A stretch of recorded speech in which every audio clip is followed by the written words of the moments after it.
Kanker tulang adalah jenis kanker yang menyerang tulang. Penyakit ini dapat diidap oleh anak-anak hingga orang dewasa. Seluruh tulang di dalam tubuh bisa terserang penyakit ini, namun sebagian besar terjadi pada tulang kaki dan lengan. Inilah yang menghinggapi legenda sepak bola Indonesia Sofyan Hadi sejak 2015 lalu. Beberapa bulan setelah kanker tulang menggerogoti tubuhnya, Sofyan sempat bercerita bagaimana penyakit ini membuatnya tak berdaya. Dalam keadaan seperti itu saya nggak bisa apa-apa. Di tempat tidur aja. Tidur, kadang-kadang turun juga nggak bisa gitu. Itu hampir, untung ibu nih masih kuat ya. Dialah semua yang rawat di samping anak-anak ya, giliran kan anak-anak kerja. Berbagai pengobatan dijalani sosok penting bagi macan Kemayoran ini, mulai dari medis hingga alternatif, baik dalam ataupun luar negeri. Biaya yang dikeluarkan pun tak sedikit nilainya. Obat yang saya beli itu yang setiap di sana, pasti pesannya ke sana. Jadi sekarang dikasih resepnya gitu ya. 2-3 hari dia baru datang tuh obat gitu. Jadi belinya juga 1 minggu itu untuk 1 bulan. Jadi selama 6 bulan itu begitu terus. Ya saya bilang kalau itu terus wah berapa biayanya Pak gitu. Tabungan saya juga sudah lama-lama jadi habis nih. 3 tahun berjuang melawan kanker tulang tak membuat pelatih berjuluk si jenggot naga ini berpatah arang. Ia masih menyelipkan harapan untuk berkiprah kembali di dunia sepak bola. Memang saya ini hidup tuh hanya dari sepak bola. Saya tidak bekerja, tidak dapat apa, selesai ini tidak ada pensiun, tidak ada apa. Hanya saya mungkin ada sedikit tabungan, ya itulah yang sementara ini yang saya buat obat, buat mendanai obat itu gitu. Sofyan Hadi adalah contoh kasus penderita kanker tulang yang masih bisa bertahan. Untuk mengetahui lebih jauh dan meningkatkan kewaspadaan kita terhadap penyakit ini, simak ulasannya dalam Ayo Hidup Sehat berikut ini.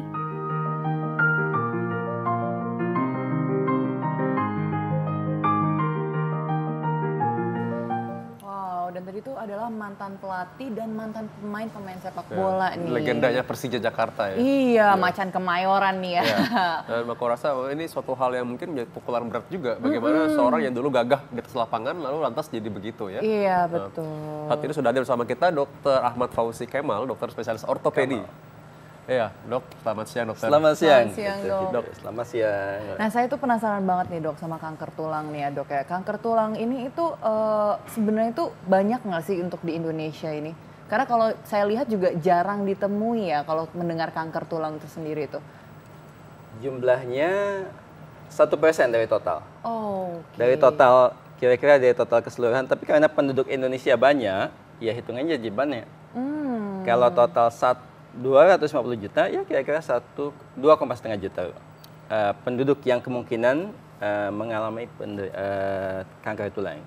Ya. Tapi secara statistik jumlahnya itu memang sangat sedikit.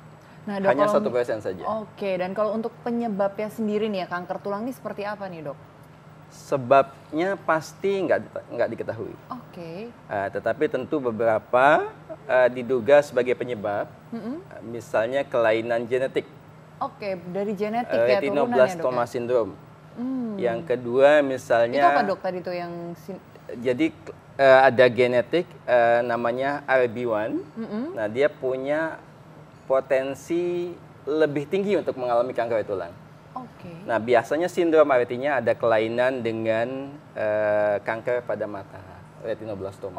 Oke. Nah, kalau misalnya itu sendiri biasanya kanker tulang tuh pada orang yang seperti apa, mungkin kekurangan atau apa?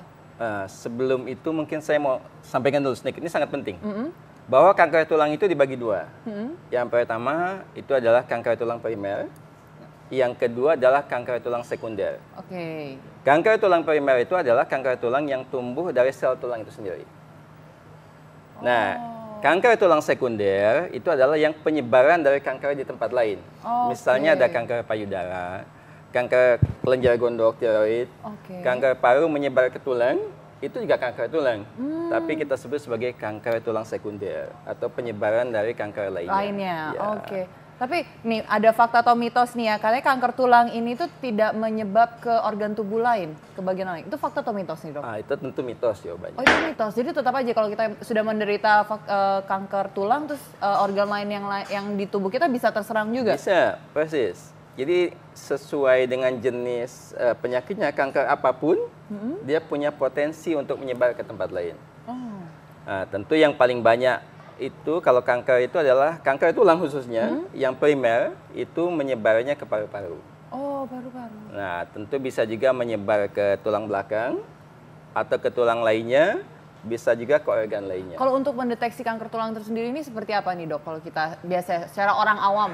Jadi kalau kanker tulang primer, itu saat ini kalau macam di rumah sakit besar lebih banyak kanker tulang primer. Walaupun statistik bilang itu sekunder lebih banyak, tapi primer banyak ditemukan. Oh, oke. Nah, untuk deteksinya memang tidak mudah, tetapi kita bisa menduga dari gejalanya. Gejalanya yang paling penting itu adalah pertama benjolan, yang kedua sakit yang amat sangat dan bertambah progresif. Tapi semakin lama semakin bertambah, semakin bertambah, semakin bertambah. Maka kita mesti waspada, itu adalah kanker tulang primer. Oke. Jadi masalah mengenai tadi ya, orang kan takut mengenai penyebaran dan sudah komplikasi.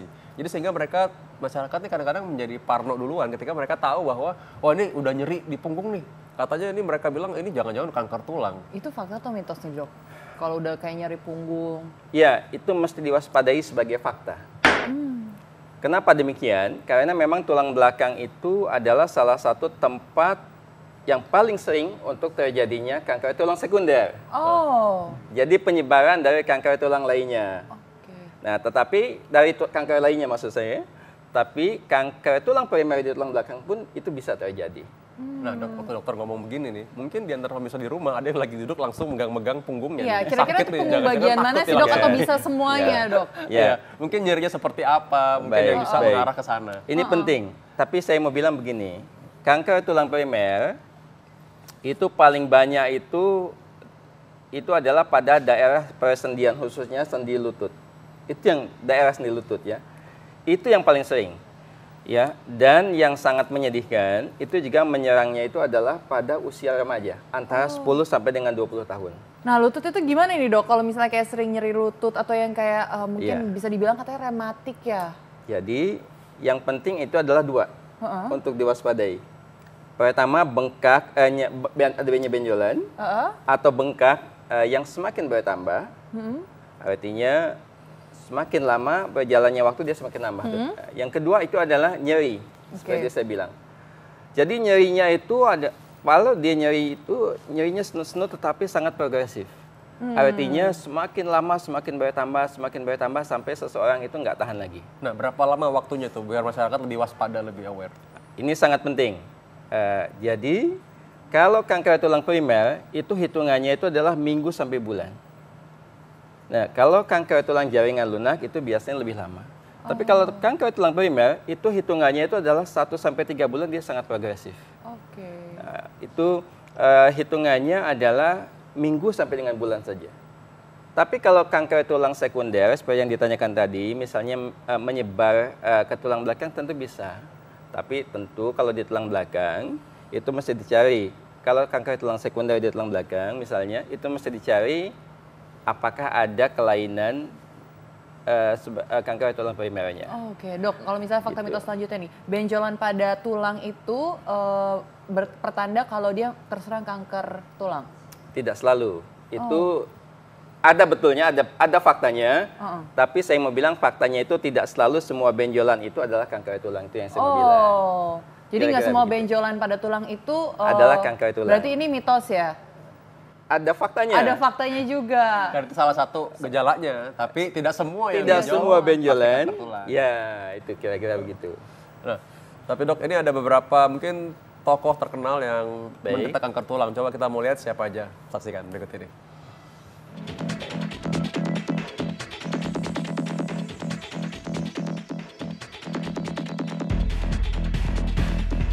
Kanker tulang merupakan salah satu kanker yang patut diwaspadai. Pasalnya kanker ini dapat menyerang anak-anak hingga orang dewasa. Kanker tulang bisa dikatakan kanker yang jarang terjadi, karena kanker tulang hanya terjadi 5 hingga 9% dari total kasus kanker yang ada di dunia. Dan ternyata kanker tulang ini juga diderita oleh sejumlah artis baik di Indonesia maupun mancanegara.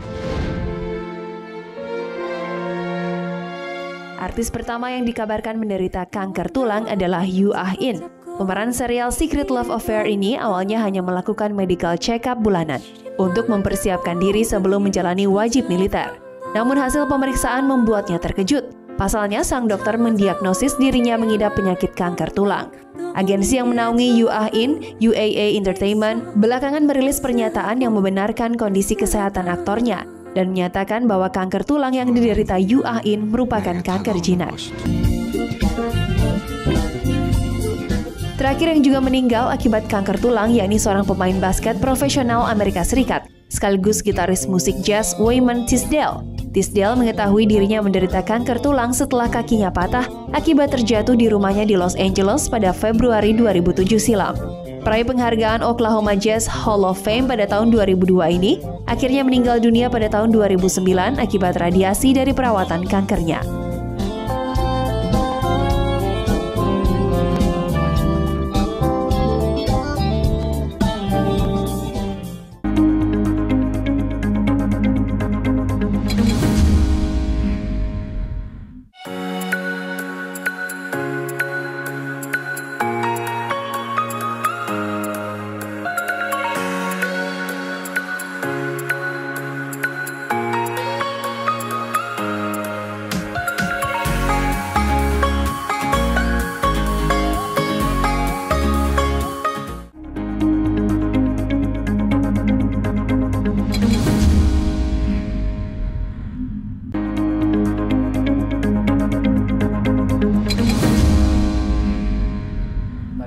Hal yang memang menakutkan kalau lihat dari tadi dari hasil tadi tayangan tadi ya, apalagi tadi ada yang mesti diluruskan mungkin dokter mengenai radiasi karena terapinya radiasi. Iya, terapi karena radiasi itu menyebabkan kematian katanya tadi kan. Ya dokter, luruskan dulu dokter. Baik.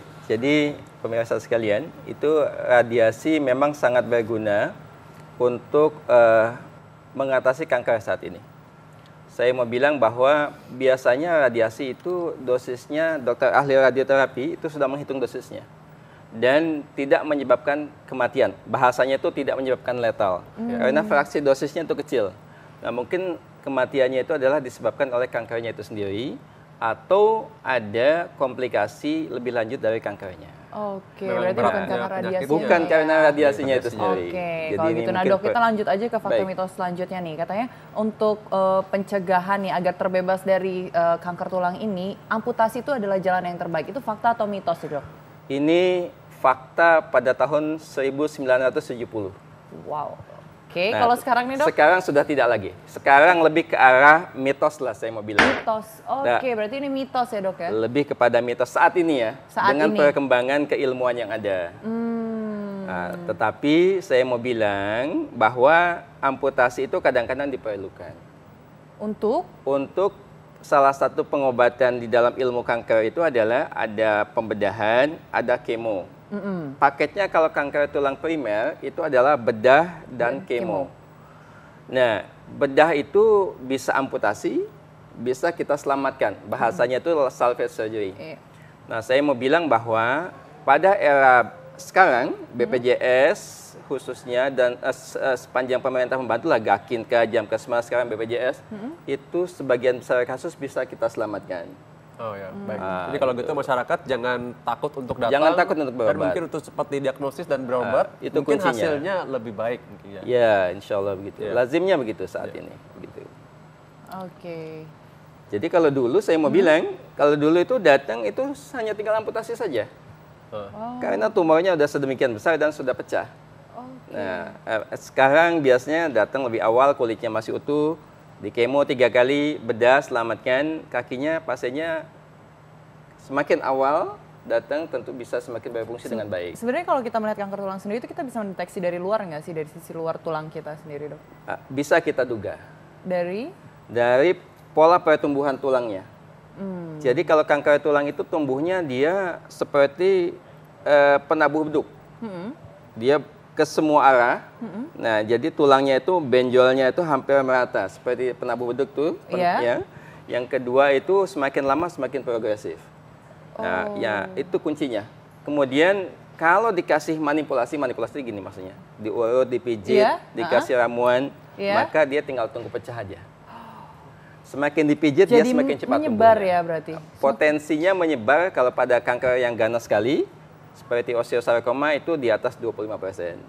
Jadi hitungannya itu bulan, mungkin pada saat dia datang ke rumah sakit sudah menyebar. Berarti untuk semua kesimpulan yang tadi ini apa nih dok, kalau misalnya untuk pemirsa di Jadi rumah? pertama saya mau bilang, kalau ada benjolan bertambah sakit dalam waktu yang minggu atau bulan, maka segera datang ke rumah sakit. Yang kedua adalah semakin awal di diagnosis, maka kemungkinan diselamatkan kakinya dan kemungkinan terjadinya penyebaran lebih kecil. Lebih kecil ya dok ya? Saya mau bilang kalau dulu itu artinya sebelum era 2000, 2003 ya, itu kemungkinan untuk berhasil 2 tahun itu rendah. Tapi sekarang itu pasien sudah ada yang jadi mahasiswa dan lain-lain. Jadi artinya